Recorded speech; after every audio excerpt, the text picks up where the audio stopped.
Hello, Dinika ro, Dinika ni weather tea like video pin lo ya me like creation ပြီးတော့ကြည်တောက်ရှင် look လေးကိုပြင်ပြပေးမှာမလို့ like ပြီးတော့မပြင်အားသေးဘူးဆိုရင် save ထားလို့ရတယ်နော် makeup look တစ်ခုမှာကြည့်လိုက်ရင်အဲ့ဒီ makeup look က glow glass skin ပုံစံမျိုးလေးဆူဆူပြောင်ပြောင်လေးဒါမှမဟုတ် makeup ကကွက်တာတွေပြတာတွေမဖြစ်အောင်လို့ကိုယ့်ရဲ့ skin type ကိုတခြားနားလည်ပြီးတော့ skin care ကိုတခြားလေးအောက်ကနေ link ပေးရမှာဖြစ်ပါတယ်ပြီးတော့ရင်တော့ကိုယ့် skin type နဲ့ကိုက်ညီတဲ့ primer ကိုရွေးချယ်ပြီးတော့ link ပေးရပါမယ်ဒီကတော့ဒီနေရာမှာ combination ဖြစ်တာမို့လို့ any cup တရား watery foundation primer လေးကို link ပေးလိုက်ပါတယ်ညတင်ချိုင်နေတာမို့ color corrector လေးနဲ့အရင်ညှိလိုက်ပါတယ်ဒီနေရာမှာ color corrector တွေထုံး app တွေသုံးတဲ့အခါမှာကိုယ့်ရဲ့ under tone နဲ့ကိုက်ညီတဲ့အရာကိုရွေးချယ်ပေးရမှာဖြစ်ပါတယ်ဒီကတော့ခုထုံးမို့လို့ခရမ်းရောင်နဲ့လိုက်ပြီးတော့ညှိပေးလိုက်ပါတယ်ပြီးတော့ရင် foundation ကို Judy Dolls ထဲက N20 color လေးနဲ့ဒီစား black လေးနဲ့ပဲလိုက်ပြီးတော့ blending လုပ်ပေးလိုက်ပါတယ်ပြီးခါကျရင် spot လေးနဲ့တခြားလေးလိုက်ပြီးတော့တိတ်ပေးပါတယ်ဒီနေရာမှာခုသုံးတဲ့ spot ကရေဆွတ်ထားတဲ့ spot ဖြစ်ရပါမယ်တိတ်ကလေးမဆွဲဘဲနဲ့လိုက်ပြီးတော့တိတ်ပေးမှဒါ makeup texture ကညံ့ကလေးဖြစ်မှာပါပြီးလို့ရှိရင် highlight နေရာသွားပါမယ်ကိုကဒီ highlight တွေထည့်ပေးမှဒါကိုရဲ့မျက်နှာကအချိုးကျ 3D ဆန်ဆန်လေးဖြစ်ပြီးတော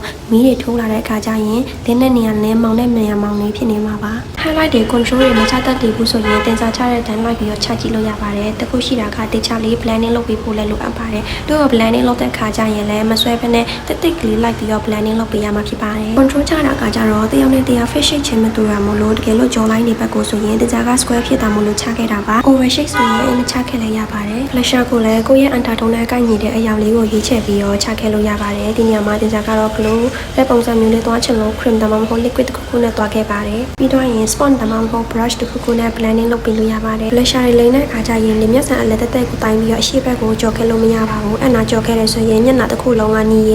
ဲကြီးရဆိုးရနိုင်ပါတယ်ထိုးဝေးတိတ်တော့မယ်ဆိုရင်မတိတ်ခင်မှာအောက်မှာမျက်လုံးရဲ့အရေးကြီးတွေရှိရဆိုရင်အရင် blending လုပ်ခဲ့ပေးပါမယ်ပြီးရခါကျရင်ထိုးဝေးလိုက်ပြီးတော့တိတ်ပေးပါမယ်ဒါကတော့ combination skin ဖြစ်တာမို့လို့ထိုးဝေးကိုတစ်ပြင်းလုံးမတိတ်ပဲနဲ့ eye shadow ချဲ့ပေးနေရနဲ့မျက်ခုံးနဲ့နှာခေါင်းတစ်ဝိုက်လေးကိုပဲလိုက်ပြီးတော့တိတ်ပေးပါတယ် eyebrow ကိုလည်းအမြင်ဆွဲမှာမို့လို့မဆွဲခင်မှာ disposal လေးနဲ့မျက်ခုံးမွေးလေးကိုအရင်ဖွားလေးဖြည့်ပေးလိုက်ပါမယ်ပြီးခါကျမှကိုလိုအပ်တဲ့အမြင်လေးတွေဆွဲလို့အဆင်ပြေမှာဖြစ်ပါတယ်eyebrow ဆွဲပေးရင်တခြားပေါ eyebrow mascara နဲ့အယောင်ချိန်ပေးခဲ့ရပါမယ်မဟုတ်ဘူးဆိုရင်အောက်ကကိုဆွဲထားတဲ့ eyebrow အယောင်ကတစ်မျိုးကိုရဲ့မျက်ခုံးမွေးအယောင်ကတစ်မျိုးနဲ့လက်ထပ်ဖြစ်နေပါလိမ့်မယ်အောက်ကဆွဲထားတဲ့ pencil အယောင်နဲ့ mascara ရဲ့အယောင်ကလည်းတူရပါမယ် daily မှာလည်းကြည့်လို့လာရမယ့် look လေးဖြစ်တာမို့လို့ eyeshadow ကို soft ဖြစ်တဲ့ color လေးနဲ့တွားလိုက်ပါမယ်အရင်ဦးဆုံးဘာမှမချက်ခင်မှာ eyeshadow ရဲ့ base color ကိုအရင်ခက်လိုက်ပြီးတော့ခံပေးလိုက်ပါမယ် eyeshadow ချက်တဲ့အခါမှာ light color ကနေတစ်ဖြစ်သွားတဲ့ color ကိုတယောင်ချင်းဖြည်းချင်းသွားပါမယ်အရင်ဦးဆုံးကို light ဖြစ်တဲ့ color ဖြည်းချင်းချက်ပြီးမှတစ်ဖြစ်တဲ့ color ရောက်သွားလေး brush ကို side တရလေးရွေးပြီးတော့ချဲသွားလေးသွားရပါမယ်အောက်ဘက်ကိုချဲတဲ့အခါကျရင် eyeshadow ကိုအနောက်ဘက်ကနေဖြည်းချင်းစပြီးတော့ချဲပေးရပါမယ် accusation မြေအိတ်ချဲတဲ့နေရာမှာလည်းထုံလေးတူပါပဲ light color ကိုအရင်ဖွားလေးချဲပြီးတော့မှတစ်ဖြစ်တဲ့ color လေးနဲ့အကြောင်းလေးရေးလေးဆွဲပေးလိုက်ပါမယ်ပြီးရင်အဲ့ဒီလွတ်နေတဲ့နေရာကြားလေးကို light color လေးနဲ့ဖြည့်ပေးလိုက်ပါမယ် glitter ကိုတော့ဒီ flower nose တဲ့ glitter လေးသုံးပေးလိုက်ပါမယ်သူ့လိုလေး blush နဲ့တေချာလေးဖြန့်ပေးလိုက်အဲ့လို glow တဲ့ပုံစံမျိုးလေးဖြစ်စေရပေါ့နော်ဒီနေရာမှာ mascara ညက်တာကလည်းအရေးကြီးတဲ့ကဏ္ဍမှာပါတယ်ပေါ့နော် mascara ကိုလေးတေချာသူ့ရဲ့အရင်နာကနေအပေါ်လန်သွားတဲ့အထိကိုကော့ပေးရပါမယ်အဲ့ခါကျမှကိုကမျက်တောင်ကတ်တာတွေ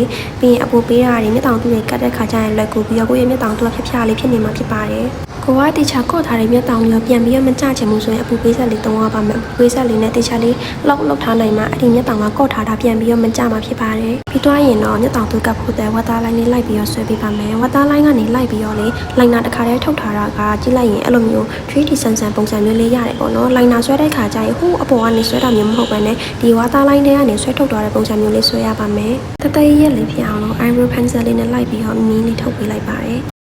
မျက်တောင်တို့ကိုလည်းဒီတစ်ဖြက်စီတည်းကနေပဲရွေးပြီးတော့ကပ်ပေးလိုက်ပါတယ်ဒီလိုမျိုးမျက်တောင်တစ်ဖြက်ချင်းစီကတ်တာတွေကကြတော့သူ့ရဲ့ point နဲ့သူကြည့်တတ်တယ်ဆိုရင်ကတ်ရတာလည်းကူပါတယ်အောက်မျက်တောင်ဆိုရင်လည်းတေချာကိုကသူ့ရဲ့ point နဲ့သူကြည့်ပြီးတော့မကတ်ဘူးဆိုရင်အောက်ကိုလဲပြီးတော့ငုံနေတာမျိုးတွေပြဖြာလေးမဖြစ်တာမျိုးတွေဖြစ်တတ်ပါတယ်မျက်လုံးအိမ်နဲ့ကျဲတော့အောင်လို့ eyeshadow လေးနဲ့ထည့်လိုက်ပါတယ် overall ပြီးတော့ပြီဆိုရင်တေချာတို့ကထူဝေးနဲ့လိုက်ပြီးတော့တိတ်ပေးရပါမယ်ဒီညမှာကိုကထူဝေးပဲတိတ်ဖောက်တာပဲတိတ်ကိုက flash မီးနဲ့တပ်ပုံရိုက်မယ်ဆိုရင်အဖြူရောင်လည်းတိတ်ပေးရပါမယ်နှာခမ်းကြီးကိုတော့ eyeshadow ထဲက base color နဲ့အရင်လိုက်ပြီးတော့ခံပေးလိုက်ပါတယ်နှာခမ်းကို 3D ဆန်ဆန်လေးရချင်တယ်ဆိုရင်တော့နှာခမ်းကြီးကို compose မှပဲရပါမယ်ဒီဖြစ်တဲ့ color လေးကိုအောက်ဘက်နှာခမ်းမှာ eye ပုံစံလေးလိုက်ပြီးတော့ blending လုပ်ပေးပြီးတော့ပေါ်နှာခမ်းက M ပုံစံလေး blending လုပ်ပေးပါမယ်ပြီး Cupid ပုံနေရာလေးမှာလည်းလိုက်ပြီးတော့ blending လုပ်ပေးမယ် brush မှာကျန်တဲ့အရောင်လေးနဲ့ပဲနှာခေါင်းနဲ့ဒီမီးစီလေးကို blending လုပ်ပေးလိုက်ပါတယ် blusher ကိုတော့ဒီဇာကဒီ AZDK ရဲ့ liquid တွေကနေပဲသွားလိုက်ပါတယ် glow တဲ့ပုံစံလေးသွားချင်တာမလို့ပေါ့နော်ပြီးရင်သူ့ blush ပေါ်မှာ blending လုပ်ပြီးမှမျက်နှာပေါ်မှာ blending တိတ်တိတ်ကလေးနဲ့သွားပြီးတော့တင်ပေးလိုက်ပါတယ်ဒီ liquid blusher ကကြတော့လေ spot အနေနဲ့သွားတာထက်ကိုဒီ brush လေးနဲ့သွားတာကပိုပြီးတော့ဆူဆူပြောင်ပြောင်လေးဖြစ်စေပါတယ် highlighter မှာဆိုရင်လည်းဒီဇာကခုထုံးဖြစ်တာမို့လို့ရွှေရောင်ကိုရှောင်ခဲ့ပြီးတော့ကျန်တဲ့ color လေးသုံးခဲ့ပေးပါတယ် highlighter သုံးတဲ့ခါကျရင်ကို skin နဲ့ lint ထွက်နေတဲ့ပုံစံမျိုးလေးသွားချင်တယ်ဆိုရင် fan brush ထက်ဒီလို brush နဲ့သွားတာကပိုပြီးတော့အသားထဲမှာတိတ်တိတ်ကလေးဖြစ်ပါတယ်မျက်လုံးကိုလည်းကြွကြွလေးဖြစ်ချင်တယ်ဆိုရင် tear juice နားမှာလည်း highlight ထည့်ပေးခဲ့ရပါမယ်